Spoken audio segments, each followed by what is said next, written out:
We begin in Toronto, where hundreds of angry protesters gathered en masse outside a controversial debate and spoke out against former Trump advisor Steve Bannon. Shame on you! Shame on you! Shame on you! This was the scene as it unfolded outside a downtown Toronto concert hall yesterday. Protesters chanting and singing, a heavy police presence, verbal and at times physical clashes leading to a number of arrests, all in the lead up to the debate between Bannon and former George W. Bush aide David Frum. Megan Roberts following this story, beginning with what happened outside before we go inside. Yes, and you saw some of the crowd there. There were hundreds of people that showed up to protest this debate, to protest Steve Bannon's presence at the debate, but also just to protest the fact that they felt the debate wasn't really representative of the topic that it was talking about politics. They thought that both of the people chosen for the debate represented the right and that they didn't really have a center or a left voice at that debate. You can see how many people were outside, hundreds of them. About 40 different groups were represented, organizations were represented there, though of course there were people that just showed up to protest and to take part. We talked about Bannon, many people concerned that Bannon was being given such a prominent platform to speak because many of the protesters that we spoke to believed that he held racist and white national views and that by giving him this platform, it's normalizing those kinds of views. But a lot of people also didn't want David Frum there. They also didn't like him. They say that he's a right-wing pundit and that basically Bannon and Frum are two sides of the same coin. Let's hear more from the protesters who showed up last night. We need to resist the normalization of fascism. This is not politics as usual. This should not be up for a debate. I think this is part of a much larger and serious assault on Canadian values.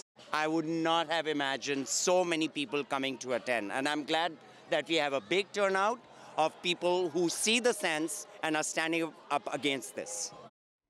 So you heard him talking there about turnout. The crowd was actually so large that it delayed the beginning of that debate. There were so many people that getting ticket holders into the venue was slowed down, and the debate started 45 minutes after it was scheduled to. It was a largely peaceful protest, although there were some clashes. There were 12 people that were arrested for various charges, according to police. There were 2 police officers that were minorly injured. One was punched in the face, the other hit with a stick. And there were also instances of pepper spray being used in the crowd. So a few clashes outside before the clashes inside for the debate, John.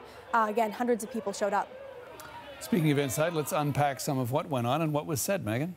So the debate centered around this idea of populism and whether or not it is the future of Western politics. Steve Bannon was arguing that yes, it is, and David Frum was arguing no, it is not. So those were the 2 basic points that each individual was arguing on that stage. Almost 3,000 people showed up to watch that discussion, and we have a little bit of it now to share with you.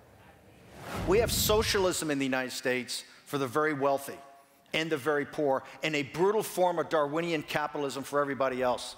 The devil catch the hindmost. Liberal democracy is in trouble now because of the failures that have happened in the past, because of the financial crisis, and because of lost wars or unsuccessful wars. And it was true that liberal democracy in the 1930s got into trouble because of mistakes that were made. There would have been no fascism had the 1920s led to permanent success.